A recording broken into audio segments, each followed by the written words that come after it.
결혼 준비를 하는 중에 헤어지는 사람들이 꽤나 많다고 들었어요. 단지 그게 제 이야기일 거라고는 여태껏 한 번도 생각해 본 적이 없었을 뿐이지요. 세상에 단점 없는 사람이 어디 있겠어요. 어지간한 일이라면 긴 시간 연애해온 만큼 몰랐던 사실이라도 제가 묻고 넘어가겠는데, 이건 제가 남자친구랑 결혼을 하는 건지 예비 신우자리랑 결혼을 하는 건지 싶을 정도로 헷갈려서 결국엔 결단을 내렸습니다. 진작에 저희 어머니 말을 들었다면 적어도 결혼 준비를 시작한 몇 달 안 되는 시간이나마 낭비하지는 않았을 텐데, 제가 뭐가 잘났다고 무슨 고집을 그렇게 부렸나 싶어요. 어른들 말 들어서 손해볼 게 없다는 게 무조건 맞는 말은 아니겠지만 괜히 있는 말이 아니라는 생각을 갖게 되었습니다. 결혼까지 생각했던 남자친구와는 인연이라는 길다면 길고 짧다면 짧은 시간을 연애했습니다. 둘이 서로가 차이가 나지 않는 그냥 어디서나 볼 수 있는 평범한 한 쌍이었어요. 둘 다 서로 서울에 있는 비슷한 수준의 대학교를 졸업했고, 졸업 후에도 적당히 괜찮은 조건의 회사를 다니고 있었지요. 서로를 아는 지인들의 소개로 처음 알게 되었고, 서로 집이 가까운 곳에 있다 보니 그만큼 더 자주 만나게 되면서 결국 결혼 이야기까지 나오게 되었습니다. 무난하게 모난 것 없고 조용한 성격이 적어도 결혼하면 다툴 일은 많이 없겠다는 생각을 갖게 만들었고, 가장 좋은 장점 중에 하나라고 생각했어요. 공통점보다는 다른 점이 더 많았지만 서로 다른 점이 많아야지 안 싸우고 잘 산다는 말이 있잖아요. 연애를 하면서 제가 남자친구를 먼저 저희 부모님께 소개를 시키게 되었습니다. 싹싹한 성격은 아니기에 분위기를 주도하거나 하진 않았지만 그건 그거 나름대로 저희 부모님한테 좋은 모습으로 보였나 봐요. 남자친구를 엄청 좋게 보셨는데 그래서 그랬나 자연스럽게 저도 남자친구와의 결혼을 열린 마음으로 생각을 하게 되었던 것 같네요. 제 나이가 30대 초반이고 남자친구는 벌써 나이가 30대 중반이 되던 상황이었어요. 그렇다 보니 연애만 하는 게 아니고 서로 결혼에 대해서 생각해 볼 시기이기도 했습니다. 그리고 제가 남자친구와의 결혼에 대해서 생각을 시작할 때쯤에 남자친구가 먼저 저에게 결혼하자는 이야기를 꺼내게 되었고요. 그때까지는 저도 여느 다른 사람들 마냥 결혼하고 가정을 꾸리고 그렇게 행복하게 살아갈 거라 믿어 의심치 않았습니다. 그런데 결혼 준비를 하는 과정에서 남자친구의 누나, 그러니까 저한테는 신호가 될 뻔했던 그 사람을 만나고부터 점점 제가 생각했던 이상적인 결혼과 현실이 서로 다르다는 걸 느끼기 시작했어요. 연애하는 동안 남자친구의 누나를 직접 만나본 적은 없었습니다. 하지만 위로 나이 차가 좀 나는 누나가 있다는 건 이미 알고 있었어요. 남자친구가 언젠가 누나에 대해서 제게 이야기를 꺼낸 적이 있었거든요. 자기 인생에 있어서 누나한테 정말 큰 도움을 받았다는 식의 이야기였어요. 자기가 학창시절에 공부도 똑바로 안 하고 동네방네 사고나 치고 다니던 문제아였는데 누나가 자기를 바로잡아주면서 정신 차리고 공부를 시작했다고 하네요. 그렇게 인서울 대학에 합격도 하게 되었고 그걸 바탕으로 취직도 하게 되었다는 거예요. 따지고 보면 누나가 지금의 자기 자신을 만든 거나 다름이 없다며 누나 도움이 아니면 지금 회사는커녕 어디 하루하루 일거리 없나 기웃거리면서 하루 벌어 하루 먹고 사는 그런 삶을 살았을 거라 말한 적이 있었습니다. 그때는 그냥 그렇구나 하고 넘겼고 크게 신경 쓰지 않았어요. 지나가면서 나온 이야기이기도 했고 솔직히 이야기만 들었을 때 이걸 이상하게 들을 만한 부분은 하나도 없었기 때문입니다. 저 또한 제 밑으로 남동생이 있는데 오히려 그 이야기를 처음 들었을 때는 남자친구의 누나가 대단하다는 생각을 하기도 했어요. 같은 누나의 입장으로 저는 제 동생의 인생에 그렇다 할 영향력이 있는 그런 누나는 아니었거든요. 물론 남자친구와 남자친구 누나는 10살 가까이 터울이 있고 저랑 제 남동생은 고작 2살 차이밖에 나지 않기에 서로를 비교하기에는 조금 어폐가 있긴 하지만 아무튼 간에 그렇게 남자친구 누나에 대해서 한 번 이야기를 들은 게 전부였지 실제로 만날 기회는 연애하는 동안 한 번도 없었어요. 남자친구도 굳이 저를 누나에게 소개시키려 하지 않았고요. 그렇기 때문에 그때까진 제 신우가 될 수도 있던 사람이 그 정도로 정신이 나간 사람이라는 걸 알 수 없었습니다. 결혼 허락을 받으러 처음 남자친구 집에 갔을 때도 남자친구의 누나는 일이 바쁘다는 이유로 만나질 못했었거든요. 그래도 그날에는 남자친구 부모님이 저를 워낙 괜찮게 보셔서 하루빨리 날짜를 잡느니 하자는 그런 이야기가 오고 가곤 했어요. 말씀드렸다시피 저는 벌써 부모님께 남자친구를 소개를 시켰었고 두 분도 남자친구를 사윗감으로 좋게 보고 계셨기에 결혼 허락을 받는 과정이 어려운 부분은 하나도 없었습니다. 양가에서 서로 사위될 사람과 며느리 될 사람을 저렇게 마음에 들어하니 더 두고 볼 것도 없었는데 거기서 제가 생각도 못한 사람이 하나 나타나게 되었으니 그게 바로 남자친구의 누나였어요. 남자친구의 누나를 처음 만나게 된 건 양가 상견례 자리에서였습니다. 제 동생은 따로 참석하지는 않았지만 남자친구의 누나가 이번에는 참석을 했거든요. 가족의 일원인데 그 자리에 동석을 한 게 이상하거나 잘못되었다거나 생각하지는 않았어요. 오히려 하는 것도 없으면서 자리가 불편할 것 같다고 불참한 제 동생이 원망스러웠지요. 심지어 처음엔 결혼 전에 남자친구의 누나를 한 번이라도 만나서 다행이라 생각했습니다. 인상도 평범했고 누나가 동생을 엄청 챙기는구나 싶은 느낌 정도밖에 받지 못했어요. 그런데 상견례 자리가 끝나고 집에 돌아와서 저희 어머니께서 표정이 많이 심란해 보이시더라고요. 그러더니 저한테 심각한 표정으로 하시는 말씀이 이 결혼을 다시 생각해보면 어떻겠냐는 충격적인 말을 하시더라고요. 누구보다 제 남자친구를 마음에 들어하셨고 농담처럼 사위라고 부를 때도 있던 분이셨는데 상견례 자리에서 양가 어른들끼리 의견 충돌이 있던 것도 아닌데 갑자기 어머니께서 저러시니 저도 많이 놀랐어요. 어머니께 방금 상견례 마치고 왔는데 그게 무슨 말씀이시냐 물었어요. 어머니께서 하시는 말씀이 오늘 쭉 보아하니 신우 자리가 아주 보통이 아닐 것 같다고 하시더군요. 제가 그 누나를 이길 수 있을 것 같지는 않고 결혼하고 나면 그로 인해 고생문이 열릴 게 훤히 보여서 그런다는 거예요. 저는 솔직히 그때 그 순간에는 어머니가 갑자기 왜 저러시나 싶었습니다. 이야기 다 끝난 상황에 결혼을 뒤집어 엎어야 한다고 말씀하시는 게 말이에요. 게다가 제가 봤을 땐 그런 느낌은 전혀 없었고 평범하게 우애 깊은 남매의 모습처럼밖에 보이질 않았었거든요. 누나가 동생 챙기고 동생이 누나 챙기고 귀찮다고 안 나온 제 동생하고 비교해보면 얼마나 보기 좋은 모습 아니냐고 어머니 말에 대들었었지요. 그랬더니 어머니께서 저에게 말하시기를 어머니께서 살아온 세월이 몇 년인데 웬만한 사람들 딱 보면 안다고 하시면서 걱정이 돼서 그런다 하시더라고요. 다른 사람 일도 아니고 니네 큰고모가 딱 그런 신우였다고 하시면서요.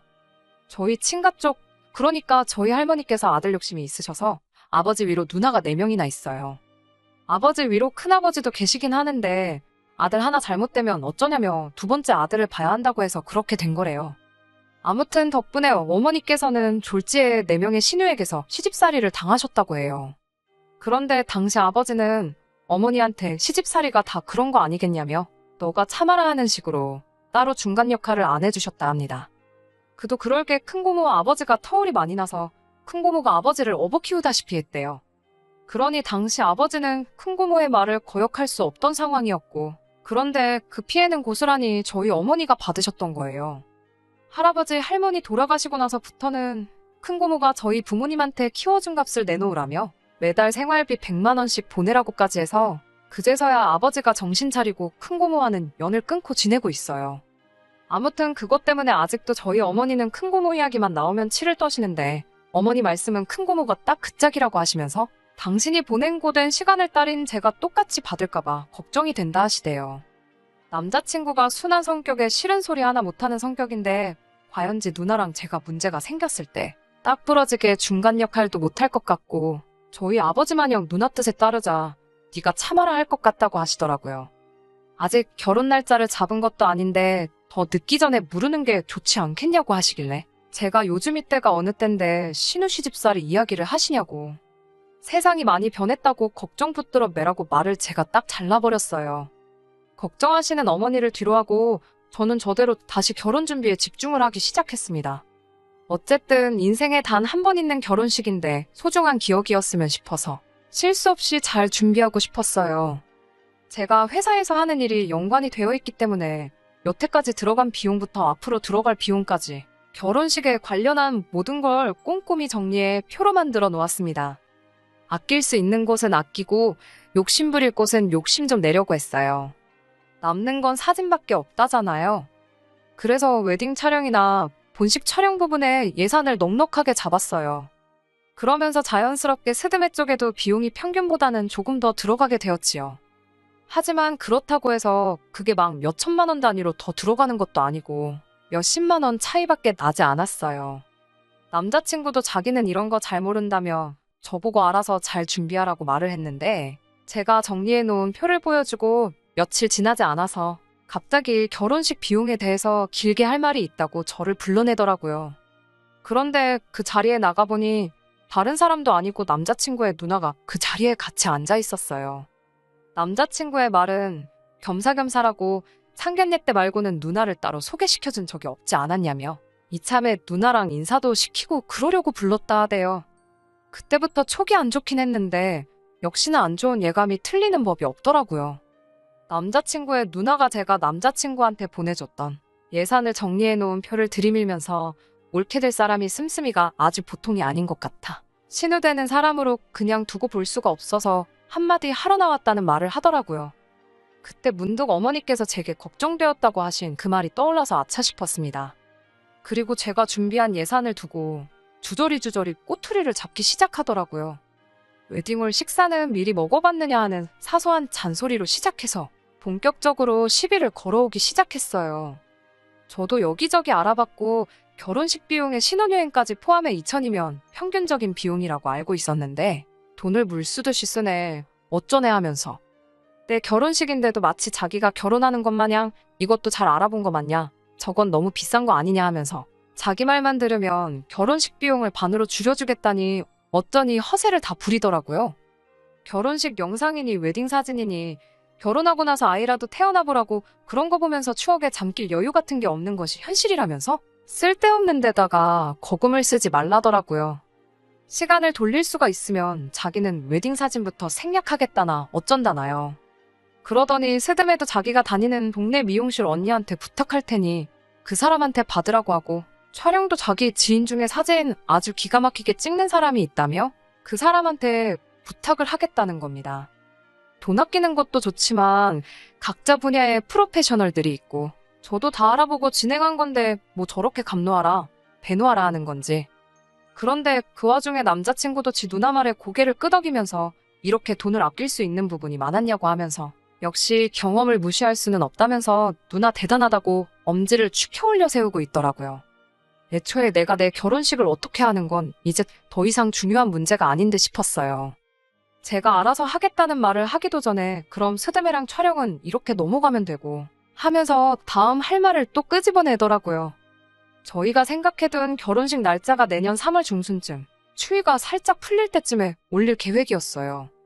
그런데 신우가 날짜를 듣더니 결혼식까지 아직 5개월이나 더 남지 않았냐며 시간을 아끼려면 지금 임신을 해야 한다고 하는 겁니다. 남자친구도 30대 중반이면 이른 나이가 아닌데 뭐 여자 나이 30대 초반이면 늦은 거라고 아이한테 안 좋은 영향이 있을 수도 있다면서 하루라도 유전자가 젊을 때 아이를 가져야 한다는 거예요.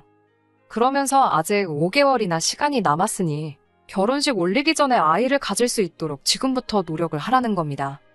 애를 미리미리 만들어두라니 무슨 음식 재료 준비하는 것도 아니고 저걸 말이라고 하는가 싶었어요. 이미 어머니 말씀이 떠올라서 이 결혼은 어머니 말대로 뒤집어 엎어버리는 게 맞구나 하는 생각이 들었습니다만 그래도 뭐라 한마디 해주기 전까지는 제 속이 풀리지 않을 것 같아서 어디 얼마나 더 선을 넘으려고 그러나 보자 싶어서 자리를 지키고 앉아 있었어요. 아니나 다를까 저한테 결혼 자금으로 모아놓은 돈에 대해서 묻더라고요. 제가 모은 돈이 1억, 남자친구가 모아놓은 게 1억 4천이었거든요. 이미 남자친구와는 서로 얼마 모았는지를 오픈해 놓은 상황이었고 그 예산에 맞춰서 제가 주도적으로 예산을 짜고 있던 상황이었지요. 제가 작성한 표도 인쇄해서 가지고 있었는데 분명히 남자친구의 누나가 제가 모아놓은 돈이 지 동생보다 4천이 적다는 사실을 모르고 물어봤을 거라는 생각이 들지 않았습니다. 아니나 다를까 결혼식 비용으로 돈을 저렇게 흥청망청 써제끼는데 모아놓은 돈이 많을 리가 없지 그러면서 저를 앞에다 두고 제 흉을 보더라고요. 결혼 후에는 얼마나 낭비가 심할지 눈에 보인다고 하면서 참으로 걱정이라는 거예요. 결혼 전이랑 후는 완전히 다른 거라면서 지금 쓰듯이 돈 써버릇하면 거짓골을 피하지 못할 거라는 겁니다. 그러면서 올케가 잘 모르는 것 같아서 그러는데 현실을 깨우칠 때까지 내가 돈을 관리해줄게. 이러는 겁니다. 생활비는 필요할 때마다 자기한테 타쓰고 그러면 자기가 영수증 검사도 하게 될 테니 자연스럽게 허튼 데다가 돈 쓰지 않고 과소비 안 하는 버릇이 들을 거라는 거예요. 말인지 똥인지도 구분이 힘든 소리를 줄줄 늘어놓고 있으니 저도 점점 빠져들더라고요. 이 개소리에 향연의 끝이 있을까 싶어서 얼마나 더 떠들 수 있나 지켜보기로 했어요. 남자친구의 누나는 저희들한테 고마운 줄 알라며 하나뿐인 동생 위해서 자기가 바빠서 그럴 시간이 없지만 돈 관리를 해주기로 결심을 했다고 하는 거예요. 제가 시큰둥하게 모시분 표정으로 지네 누나를 쳐다보고 있으니 남자친구가 낌새를 눈치챈 건지 그래도 누나 덕분에 결혼식 비용을 많이 줄여주지 않았느냐 하면서 누나가 원하는 대로 그렇게 하자고 하더라고요. 사실 여태까지 자기가 1억 4천이라는 거금을 모을 수 있던 것도 다 누나가 자기 대신 돈을 관리해줘서 그렇다고 하면서 누나가 돈 관리해주는 능력이 엄청 탁월하다고 믿고 맡길 수 있다는 겁니다. 더 듣고 있자니 시간도 아깝고 결국 남자친구 누나의 본심이 여태껏 제 앞에 개소리를 늘어놓은 이유가 제 월급을 관리해준답시고 제 돈을 가져갈 생각에 저랬던 걸 알게 되었으니 더 기다릴 필요가 없었지요. 그래서 남자친구 누나한테 여태껏 가스라이팅을 한 이유가 고작 동생 결혼하고 나서 동생 월급에 동생 와이프 월급까지 손에 쥐고 흔들고 싶어서 그런 거였냐고 했습니다. 가스라이팅은 무슨 가스라이팅이냐며 자기가 좋은 마음으로 해주는 건데 말버릇이 왜 그러냐고 받아치더라고요. 남자친구 누나한테 그 별것도 없는 새치어로 남의 월급을 통으로 가져가고 싶으면 좀 더 생각이란 걸 해봐야지 않냐고 잘 좀 생각해보라고 했지요. 남자친구가 저보다 모아놓은 돈의 액수가 많은 건 사실입니다만 남자친구나 남자친구 누나가 생각하지 않은 게 하나 있어요. 남자친구랑 제가 6살 차이가 납니다. 군대 다녀온 걸 감안하더라도 저보다 4년을 더 사회생활을 했고요. 그러니 따지고 보면 제가 돈을 더 많이 모은 거나 마찬가지잖아요. 남자친구 누나한테 그건 알고서 내 씀씀이를 가지고 뭐라 하는 거냐 따지니 어디서 꿀을 훔쳐먹고 왔는지 벙어리가 돼서 아무 말도 못하고 있더라고요. 남자친구한테도 안타깝게도 우리 결혼 준비는 오늘부로 여기서 전부 끝내야 될 것 같다고 파혼 선언을 해버렸습니다. 한마디 더 덧붙여서 남자친구에게 가만 보니 내가 니네 누나보다 돈 관리도 훨씬 잘하는 것 같은데 니네 누나한테 맡길 거면 내가 수수료 조금만 가져갈 테니 나한테 맡기는 게 어떻겠냐 말했어요. 남자친구는 많이 혼란스러운 표정이었습니다. 솔직히 여태 만나온 시간이 있어서 그랬나 안타까운 마음이 들긴 했지만 평생 남자친구 누나한테 휘둘리며 사는 결혼 생활을 택하는 것보단 파혼이란 결정이 100번 옳다 생각했습니다. 마지막으로 남자친구한테도 정신 똑바로 차리라고 한마디 했어요. 파혼을 결정하는 데 있어서 일을 크게 만든 건 니네 누나가 맞지만 결정적인 역할을 한 건 앵무새마냥 누나 말이 맞다고만 대답하고 있는 당신 모습에 크게 실망을 해서 그런 거라고요. 그러니까 이 파혼을 가지고 누나를 원망할 게 아니라 자기 자신을 가장 원망해야 하겠다 쏘아붙이고는 자리를 박차고 나왔습니다. 일이 이렇게까지 될 줄은 몰랐지만 어머니 말씀에 진작에 귀 기울일 걸 그랬어요. 그러면 이런 꼴도 안 봐도 되고 시간도 많이 아꼈을 거 아니에요. 집에 도착해 자초지종을 이야기하니 그래도 결혼해서 이혼하는 것보다 파혼이 낫지 않냐면서 어머니께서 잘했다 하시더라고요. 어머니께선 오랜 세월을 바탕으로 축적된 경험으로 제게 해주신 충고였을 텐데 제가 너무 제 생각만 하고 자만했던 게 참 부끄럽더라고요. 아무튼 가스라이팅이란 게 그렇게 무서운 거라는 걸 이제야 알았네요. 거의 20년이 가까운 세월을 누나 말이 무조건 맞다고 맹신하고 거역도 못하는 사람이 돼버렸으니까요. 차라리 진작에 남자친구 누나를 만나봤으면 좋았을 텐데 이제 와서 다 끝난 마당에 생각해봐야 아무 소용없는 걸 알지만 누나가 일부러 상견례 날까지 결혼 날짜 잡을 때까지 자기 본 모습과 정체를 일부러 숨겼던 게 아닌가 싶습니다. 괜히 미리 보였다가 눈치채게 만들어 화토 내는 것보다 서서히 시간을 들여가며 자기 동생에게 했던 것처럼 저에게도 똑같이 가스라이팅을 할 계획이 아니었나 싶네요. 아마 저희 어머니께서 저에게 미리 경고해 준 게 없었다면 만약이란 건 없지만 신우말에 혹해서 넘어갔을 수도 있을 것 같네요. 그래도 어머니의 현명함 때문에 정말 지옥 문턱에서 유턴을 한 게 아닌가 싶어 안심이네요. 6개월 만에 다시 찾았습니다. 원래대로였다면 결혼식을 지난달에 올리고 딱 신혼여행 다녀와서 신혼생활을 즐기고 있었을 그때 그 스니입니다. 사연 남겼던 게 생각이 나서 이렇게 후기를 보내드려요. 사실 남자친구한테서 파혼을 하고 한 달이 지나지 않아서 다시 연락이 왔습니다. 제가 옳았고 누나가 틀렸다고 하면서 말이에요. 저는 솔직히 그날 충분히 이해를 시켜줬다고 생각했는데 제정신을 차릴 때까지 시간이 좀 걸린 게 아닌가 싶었어요. 얼굴이 반은 울상이 되어서 한다는 말이 누나가 여태까지 자기를 속여왔다는 겁니다. 무슨 말인고 하니 제 말을 듣고 자기가 곰곰이 따져서 계산을 해봤는데 아무리 생각해도 돈이 5천만 원 이상은 비는 것 같다고 하는 거예요. 자기가 자취를 하고 있었지만 뭐 취미가 있는 것도 아니고 술을 즐기는 것도 아니라서 생활비라고 별로 드는 것도 없는데 자기가 10년이 넘는 세월 동안 벌어들인 돈만 계산해봐도 1억 4천이면 돈이 너무 적다 싶었다네요. 그래서 지 누나한테 자기 돈을 관리한 내역을 좀 보고 싶다고 물어봤는데 누나가 보여준다 하면서 차일피일 미루다가 남자친구가 집까지 찾아가니 따로 관리한 내역을 적어놓은 게 없다는 식으로 나왔다는 겁니다. 알고 보니 그동안 남자친구 누나가 야금야금 남자친구 돈에서 자기 필요한 데다 쓰고 애들한테 쓰고 놀러 다니고 뭐 그랬던 사실을 알게 되었다네요. 그래서 이제 다 깨달았다고 누나랑은 연을 끊었고 이제 제가 하자는 대로 할 테니 다시 시작하자고 하는 겁니다. 그래서 남자친구한테 이제라도 정신 차려서 다행이고 다시 시작할 마음은 없으니까 다른 사람 찾아보라고 한마디 해줬네요. 결국 스스로 잘해볼 생각은 없고 누나 대신으로 찾은 게 저니까 제 말 듣고 살겠다는 거잖아요. 자기 스스로 생각해서 결정도 못 내리는 그런 사람하고 살아봐야 좋을 거 하나 없고 저러다 또 언제 누나 품에 돌아갈지 누가 알겠나 싶어서 내 사전에 두 번째 기회란 없다고 그냥 잘 살려고 했습니다. 그렇게 영영 이별하게 되었는데 아쉬운 건 하나도 없네요. 그냥 속이 후련할 따름입니다. 끝까지 들어주셔서 감사합니다. 오늘의 사연은 여기까지입니다. 구독과 좋아요, 알람 설정 부탁드리고 더 좋은 사연으로 다시 찾아뵙겠습니다. 감사합니다.